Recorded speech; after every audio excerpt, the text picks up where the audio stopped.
माध्यमिक बच्चों में पढ़ा रहा था आपको हाई स्कूल गणित, जिसका अध्याय नंबर 6 त्रिभुज है। प्रश्नावली 6.3 का क्वेश्चन नंबर 10वां देखिए। CD और GH क्रमशः कोण ACB और कोण EGF के ऐसे समद्विभाजक हैं कि बिंदु D और H क्रमशः त्रिभुज ABC और त्रिभुज FEG की भुजाओं AB और FE पर स्थित है। यदि त्रिभुज ABC समरूप है त्रिभुज FEG तो दर्शाइए कि CD/GH बराबर AC/FG है। दूसरा है त्रिभुज DCB को समरूप सिद्ध करना है त्रिभुज HG के, और तीसरा है त्रिभुज DCA समरूप सिद्ध करना है त्रिभुज HGF के। देखिए किस प्रकार होंगे क्वेश्चन, ये डायग्राम है, इसके हम बना लेते हैं। ठीक है, तो डायग्राम बनाने के बाद देखिए क्या है। चूँकि क्वेश्चन में पहला पॉइंट देखेंगे, ठीक है, चूँकि दिया है त्रिभुज ABC है वो समरूप है त्रिभुज ABC वो समरूप है त्रिभुज FEG के। ठीक है, तो समरूप होने के बाद क्या होगा, कोण A कोण F के बराबर होगा। ठीक है, कोण A है वो F के बराबर होगा, कोण B है वो कोण E के बराबर होगा, और कोण ACB FGE के बराबर होगा। उसी प्रकार से कोण ACB कोण FGE के भी बराबर होगा। ठीक है, समरूप का यही मतलब होता है कि संगत कोण सारे बराबर होंगे। ठीक है, इसलिए कोण ACD बराबर होगा कोण FGH के। क्यों? CD और GH समान कोणों के कोण समद्विभाजक हैं। ठीक है, ACD FGH बराबर है क्योंकि हमारा CD और GH है वो समान कोणों के समान समद्विभाजक, मतलब ये वाला कोण है ये वाला कोण दोनों बराबर होंगे, उसी प्रकार ये कोण भी बराबर होंगे और ये आपस में भी बराबर होंगे। ठीक है, उसी प्रकार कोण DCB देखिए, कोण DCB इसके बराबर है HGE के। ठीक है, क्योंकि CD और GH समान कोणों के कोण समद्विभाजक हैं। ठीक है, आगे देखिए त्रिभुज ACD और त्रिभुज FGH में कोण A है वो F के बराबर है और कोण ACD है वो FGH के बराबर है। क्यों? क्योंकि ऊपर हम सिद्ध कर चुके हैं।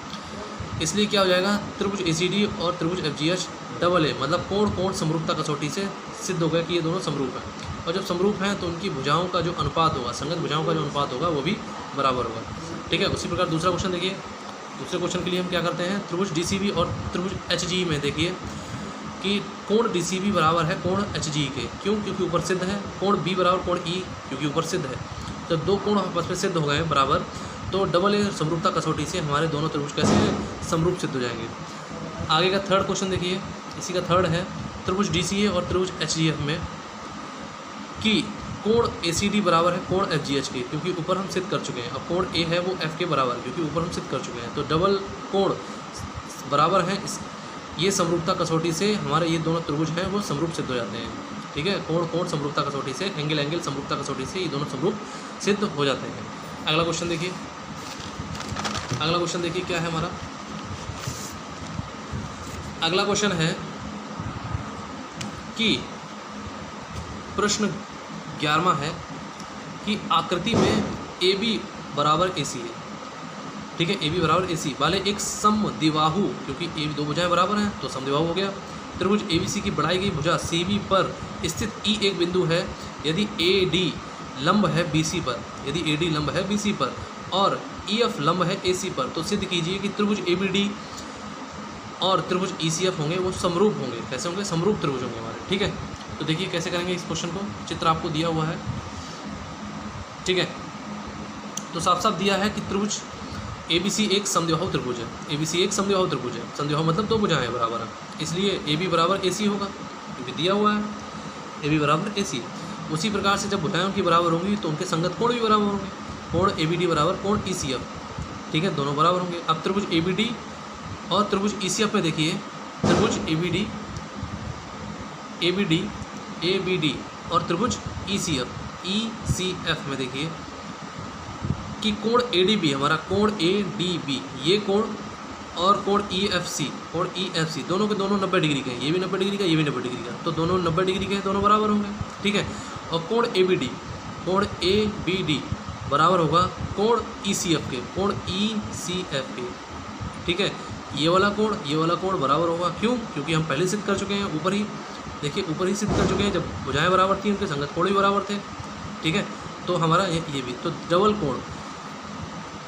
कोण बराबर होने की समरूपता कसौटी से, मतलब एंगल समरूपता कसौटी से हमारे दोनों कैसे त्रिभुज हैं, समरूप सिद्ध हो गए। ठीक है, आगे क्वेश्चन देखिए 12वां। एक त्रिभुज ABC की भुजाएं AB और BC तथा माध्यिका AD है। एक अन्य त्रिभुज PQR की क्रमशः भुजाओं PQ और QR तथा माध्यिका PM के समानुपाती हैं। दर्शाइए कि त्रिभुज ABC वो समरूप है त्रिभुज PQR के। इस क्वेश्चन को इसी प्रकार आप करेंगे, ये आपके लिए होमवर्क है। ठीक है, ये वीडियो मैं यहीं पे समाप्त करता हूँ, और ये वीडियो अगर आपको पसंद आई हो तो इसे लाइक करो, शेयर करो, सब्सक्राइब करो और खूब मेहनत से पढ़ते रहिएगा। धन्यवाद।